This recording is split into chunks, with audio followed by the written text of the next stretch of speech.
The day after the divorce, she checked into a cheap motel with her baby, unaware the man next door was a lonely millionaire. Under the cold, flickering fluorescent lights of the courthouse hallway, Anna stood silent, her arms wrapped tightly around her baby. Her recently divorced husband leaned against the wall in a crisp gray suit, voice low and laced with contempt. "You won't last a week out there on your own with that baby. Don't come crying when the world crushes you, Anna." She didn't respond. She didn't look at him. She simply held her daughter closer, the thin fleece blanket barely enough against the chill in the air or the chill in his words. She walked past him, her head high, breath unsteady. He didn't follow. He didn't have to. His voice stayed with her long after she stepped outside. Rain greeted her like a slap, cold and steady. She stood beneath a rusted awning in the nearly empty parking lot, sneakers soaked through, jeans heavy with water. The baby whimpered softly, her cries lost in the wind.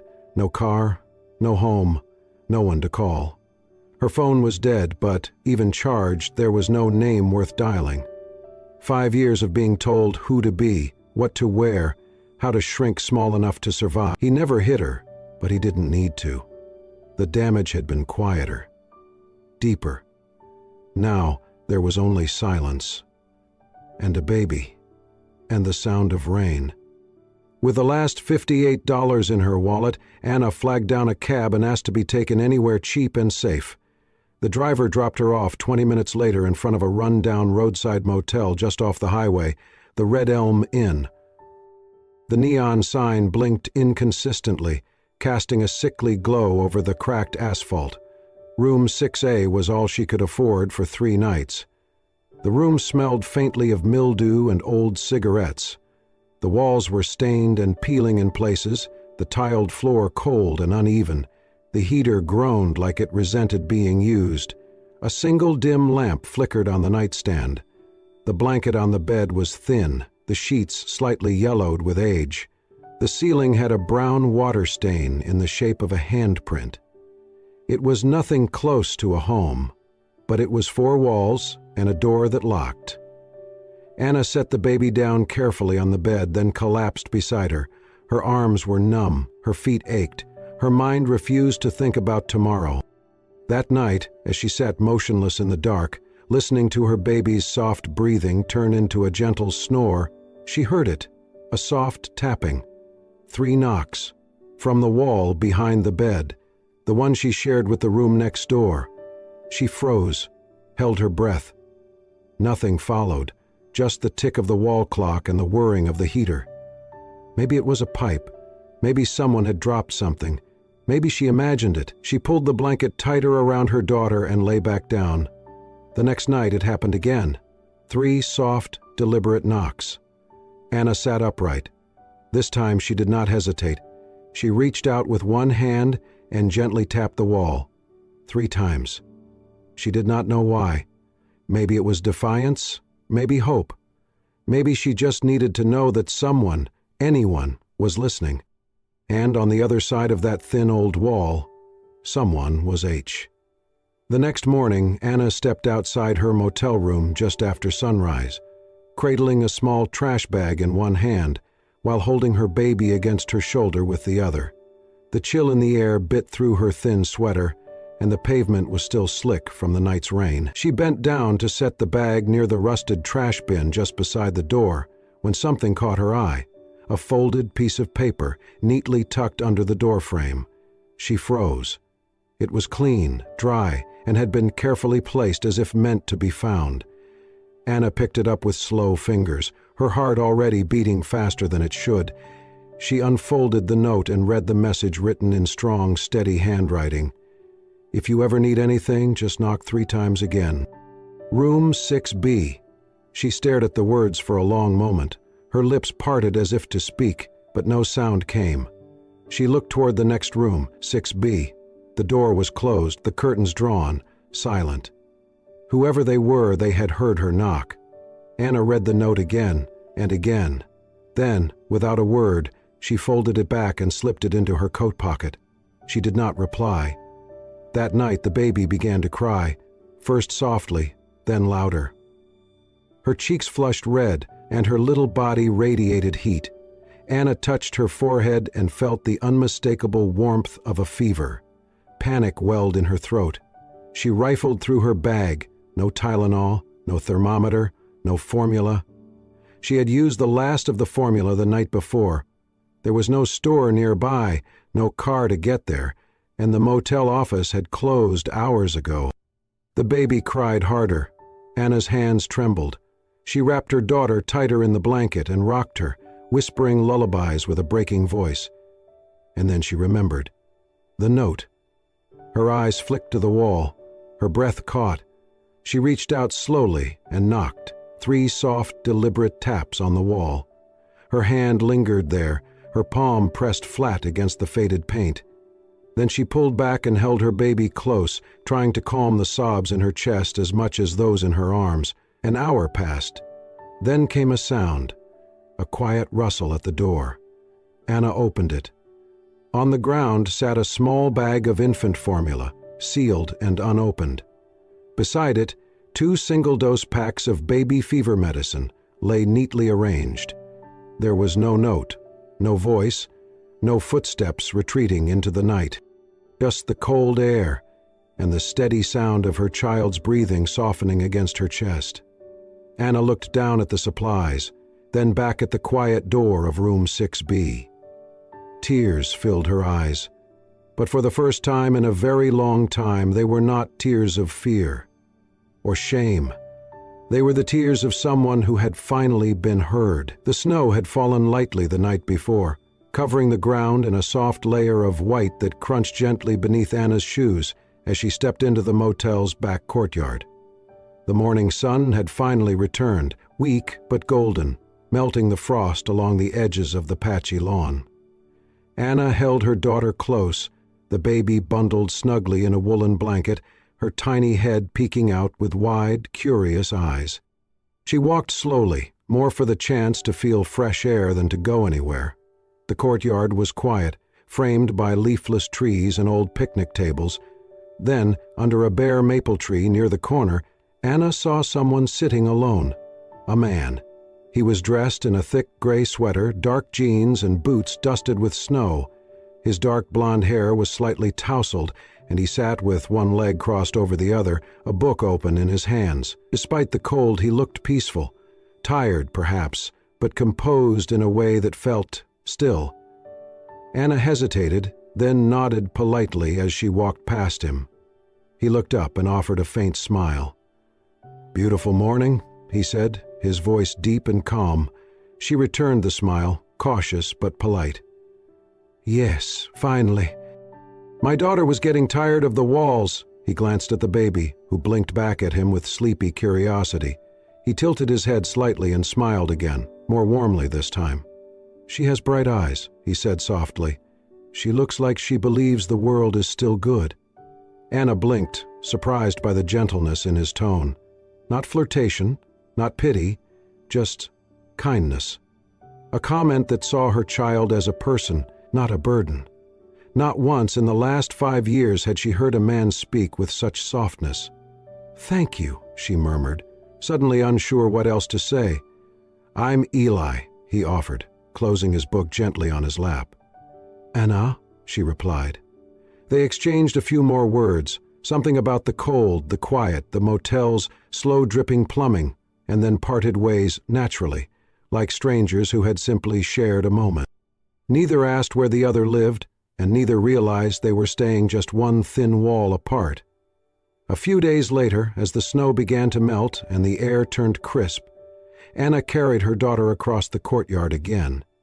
The baby fussed and cried in her arms, upset by the cold or hunger or just the general confusion of the world. Anna juggled the diaper bag and blanket as best she could, but in the chaos one of the baby's tiny mittens fell to the ground. She did not notice. But Eli did. He had just stepped out from the vending machine corner with a bottle of water when he saw it. Quietly, without calling out, he crossed the space between them. Anna was still rocking the baby, whispering soothing words. Eli bent down, picked up the fallen mitten, and approached gently. "Excuse me," he said softly. Anna turned, surprised. He held out the mitten with one hand, then carefully slipped it back over the baby's tiny fist with the other. "Can't have her catching a cold," he said with a quiet smile. Anna stood still, staring at him. It was such a small gesture, simple, thoughtful, effortless, but it hit her harder than she expected. Her throat tightened. Her eyes stung. "Thank you," she said, barely above a whisper. From the motel office window, the elderly manager, Mrs. Dorsey, had watched the exchange through her lace curtain. Later, as Anna passed through the front desk to warm a bottle, the older woman looked up from her crossword puzzle and said gently, "Not many men notice such small things, honey. When they do, you remember."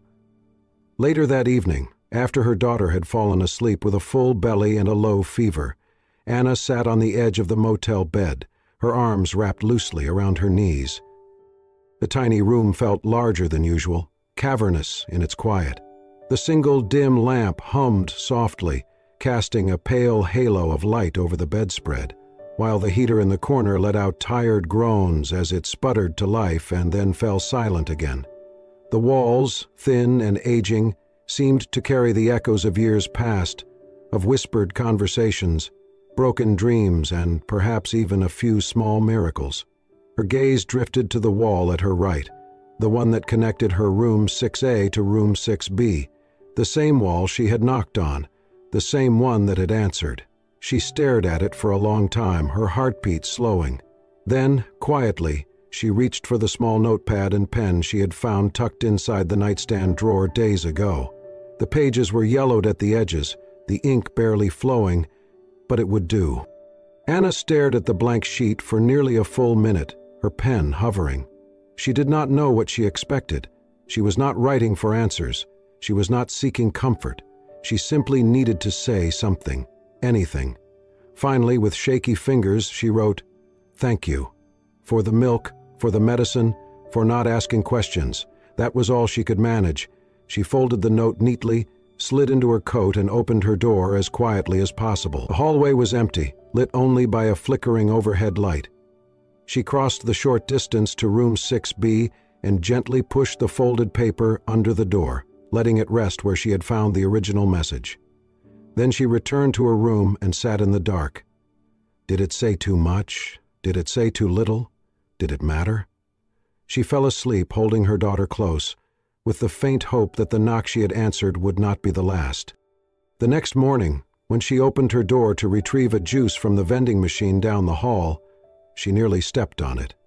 Another note, folded cleanly, placed directly in the center of her welcome mat.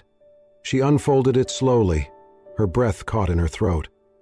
"I once knew a baby who used to smile like that too. His name was Caleb." Anna read it again, then again.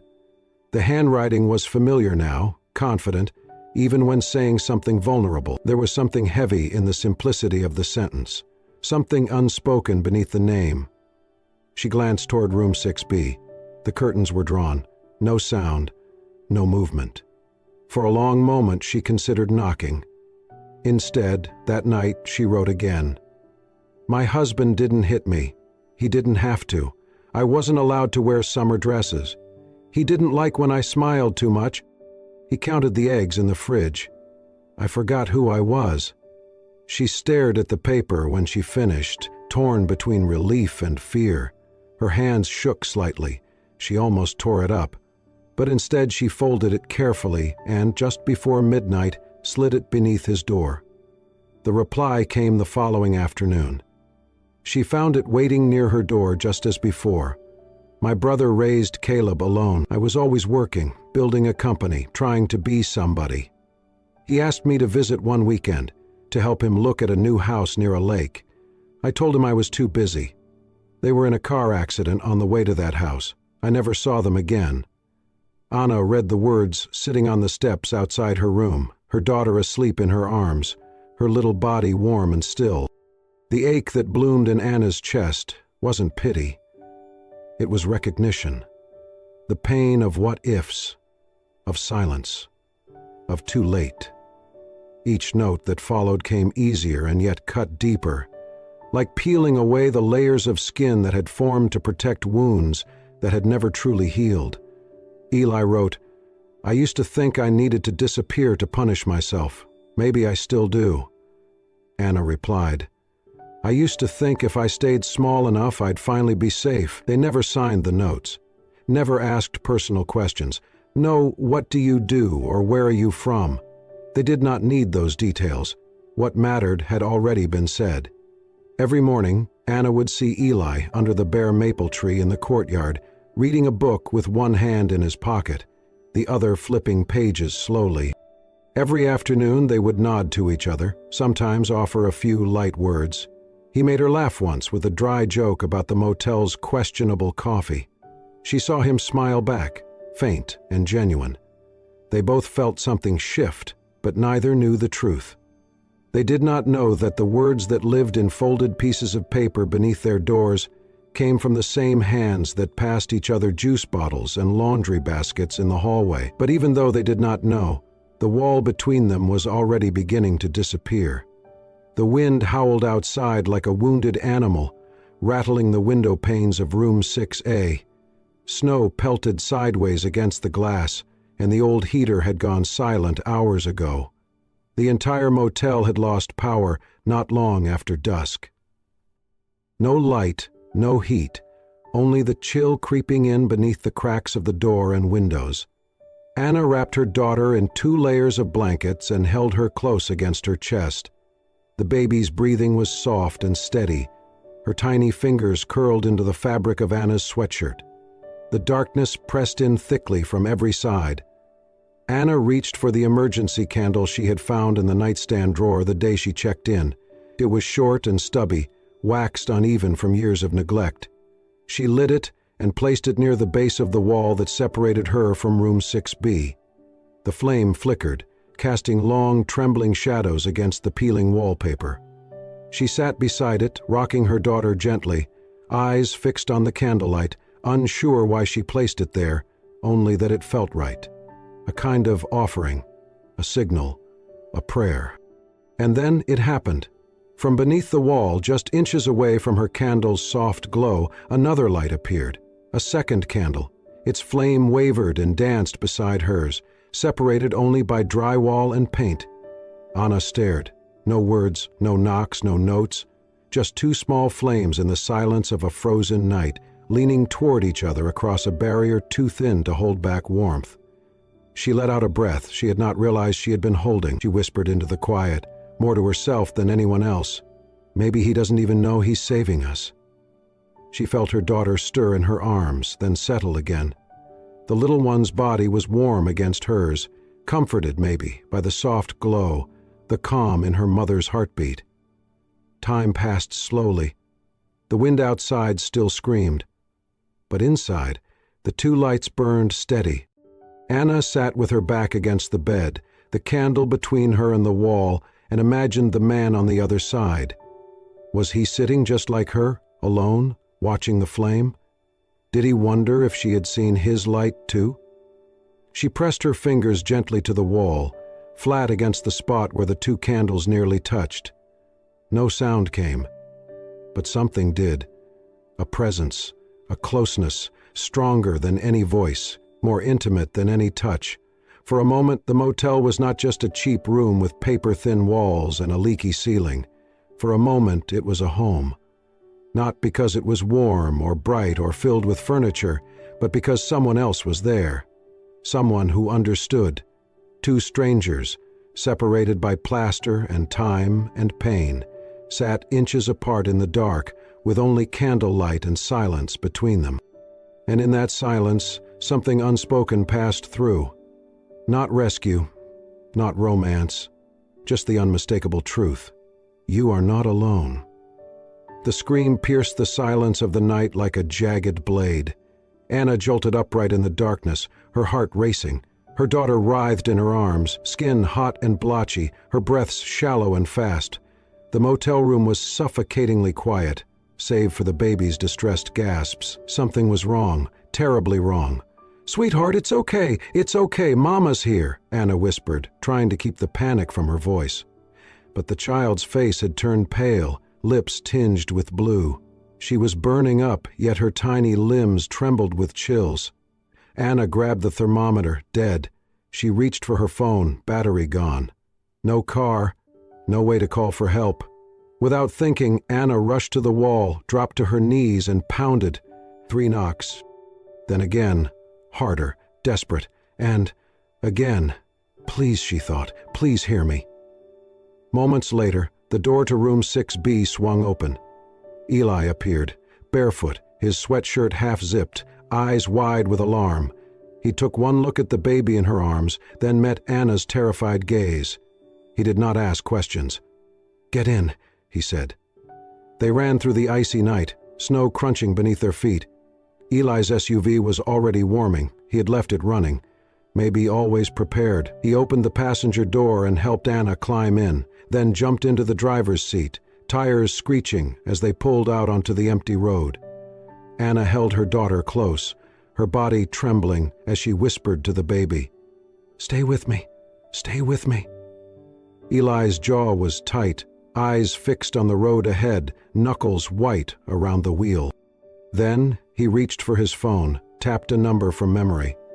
"Tom, it's Eli. I need help, now. It's a baby, no insurance. I'm bringing her in." He paused, listening. "Yes, 10 minutes out." He ended the call. Anna stared at him, barely processing. Who is Tom?" "My doctor." Her breath caught. "You have a private doctor?" He didn't look at her. It's complicated. Minutes later, they skidded to a stop in front of a sleek, unfamiliar building, quiet, pristine, with a well-lit sign that read Private Medical Pavilion. Before Anna could say anything, the front doors opened and 2 nurses rushed out with a stretcher. No questions, no paperwork. They took the baby from her gently, quickly. Anna followed, barefoot and frantic, into a warm, sterile hallway where medical staff moved with silent precision. Inside the pediatric room, monitors beeped, a soft blue glow casting over her daughter's face. "Oxygen, IV." A calm, focused voice explained everything. "Fever spike, possible RSV. We've stabilized her." Anna slumped into a chair, relief flooding through her like a dam breaking. Her body shook. Outside in the corridor, Eli stood with his hands in his pockets, his head bowed slightly. She stepped out quietly, closing the door behind her. He did not turn. "Eli," she said. He looked up. "Who are you?" she asked, not accusing, not afraid, just needing to understand. His expression softened. "I'm just someone who once lost a child he loved. I won't let it happen again." They stood in silence. Later, after the baby had fallen into a calm, fever-free sleep, Anna found Eli sitting in the waiting area, staring blankly at the floor. She sat beside him. After a while, he began to speak. "My brother's name was Sam. He was a single dad, good one too. He used to say the only dream he had left was to raise his son near a lake, somewhere quiet, safe." Anna listened, still. "I promised I'd buy them the house. We were signing the deal that week, but I canceled, postponed. Something about a meeting with investors. He never made it to the property. Car crash, killed instantly." He swallowed hard. His son, Caleb, died 3 days later. Anna's hand slowly reached over, resting on his. Eli didn't move. "I had all the money, all the success, and it meant nothing when I couldn't save them." His voice cracked. "So I sold my shares, walked away. I've been wandering, looking for someone I could help, someone who might still have a chance." Anna gripped his hand tighter. "You did save someone," she said softly. He finally looked at her, really looked. Not as the woman next door, not as the mother in crisis, but as someone who had lost, just like he had, and somehow found her way through. Neither of them said another word. They sat in silence, side by side, their hands still joined. In the stillness of that hospital corridor, something shifted. A wound that had been bleeding quietly for years finally began to close, not with grand gestures, but with a single, quiet moment, and a hand that chose not to let go. A week had passed since that night at the hospital, yet Anna could still feel its weight, like a dream that had pressed too deeply into her chest. Her daughter had recovered, smiling and cooing again as if nothing had happened, but something had changed. In Anna, in Eli, in the way they looked at each other, in the quiet they shared. On a crisp afternoon, Eli pulled up in his SUV and asked gently, "Would you go somewhere with me? Just a short drive." Anna hesitated, then nodded. The road curved gently through pine trees and fields touched with early spring. They said little during the drive, the silence comfortable, not awkward. After about 30 minutes, Eli turned onto a gravel path, tires crunching beneath them. Ahead stood a small, 2-story cabin, nestled at the edge of a peaceful lake. The house was made of old timber, the paint faded but not peeling, the porch long and welcoming, kissed by sunlight. Wind chimes swayed lazily in the breeze. The reflection of the clouds rippled across the surface of the water. Anna stepped out slowly, her daughter in her arms. The little girl squealed with joy and wriggled free to toddle through the yard, her giggles echoing across the open space. Anna stood frozen, eyes taking in the beauty, the quiet, the stillness. It's beautiful," she whispered. Eli stood a few feet away, hands in his coat pockets. "It was my brother's dream house. He never got to live here. It's been sitting empty since—" Anna turned to him, brows furrowing. "Why did you bring me here?" Eli hesitated, then spoke softly. "Because I think he would have wanted this house to mean something. To someone." She shook her head. "This is too much. I can't accept this. I don't want to be anyone's burden." "You're not," he said, gently but firmly. She looked away. "I'm not offering you this out of pity," Eli added. "I made a promise, to Sam, that I would find someone who needed what he wanted to give. A safe place, not just shelter." He reached into his coat and pulled out a weathered photograph. In it, Sam stood in front of the very same house, holding a laughing little boy on his shoulders. The siding was still broken back then, the grass wild and uncut, but Sam's face was full of hope. He wanted this place to be a home for someone who needed safety. "I promised him I'd find that someone." Anna stared at the photo, her fingers trembling. The child in the picture had eyes like Eli's. He continued, "You and your daughter, you don't need saving. You just need space to breathe again."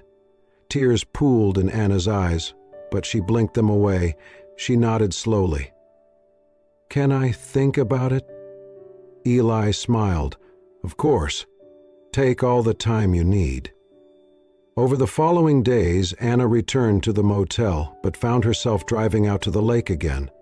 Once, then twice, then almost daily. Eli never pressured her, but he was always there, fixing a leaky faucet, repainting a door frame, planting new flowers along the walkway. One morning there were fresh daffodils in a glass jar on the kitchen counter. One afternoon he was in the garden, showing her daughter how to pat soil around a young tomato plant. He stayed for dinners sometimes, quiet ones filled with shared glances and small smiles. They never kissed, never spoke of love, but it grew anyway, in glances across a kitchen table, in matching cups of coffee, in books read side by side without needing to speak. One evening, as the sun dipped low and painted the lake in gold, Anna stood barefoot on the porch, her daughter asleep inside. Eli sat nearby, a cup of tea in hand. Anna turned to him and said, "It doesn't feel like I moved in." He looked at her, eyebrows raised gently. "It feels like I finally came home." Eli held her gaze, the corners of his mouth lifting into a quiet smile. "That's all I ever wanted," he said softly, "for someone to feel safe again." The early spring sun filtered gently through the trees that surrounded the small lakeside cottage. Golden light danced across the wooden floorboards, warm and quiet, carrying the scent of dew and earth. Birds called softly from the branches, their songs blending with the sound of the kettle starting to boil in the kitchen. Anna stood at the stove, her blonde hair loosely tied, a few strands falling into her face as she poured coffee into 2 mismatched mugs. The light touched her skin, softening the edges that had once been etched with exhaustion. She no longer looked like a woman hiding from the world. She looked like someone who had survived it. On the floor, her daughter giggled, stacking wooden blocks into a wobbly tower, then knocking them over with delight. Her laughter filled the air, clean and carefree. The front door creaked open. Eli stepped inside, his boots tracking faint prints of earth and grass. He carried a bundle of wildflowers, yellow, white, and violet, freshly picked from the edge of the lake. "Morning," he said with a smile, setting the flowers gently on the table. Anna smiled back, warm and easy. There was no awkwardness between them now, no hesitation. Only something simple, something steady. "I brought company," Eli added, glancing down. The little girl looked up and squealed with recognition. She crawled quickly toward him, grabbing his leg and giggling. Eli knelt, scooped her into his arms and settled her on his hip like it was the most natural thing in the world. She rested her head against his chest, content and drowsy. Behind them, on the windowsill, sat two small candles, thin, simple, and half-melted. Anna noticed Eli glance at them. "I never blew them out," she said quietly. "They've been burning inside me ever since that night." Eli stared at the candles for a moment, his throat tightening. He smiled gently. "I guess it's time we let them light something bigger now." Later that afternoon, they sat together on a blanket spread over the grassy field behind the house. The lake shimmered in the distance, and a soft breeze rustled the leaves overhead. The little girl slept in Anna's lap, her tiny hand curled against her mother's sweater. Eli reclined beside them, a book open in one hand, the other arm resting around Anna's shoulders. They did not speak much. They did not need to. There was peace in the silence, a language made of shared breath and steady hearts.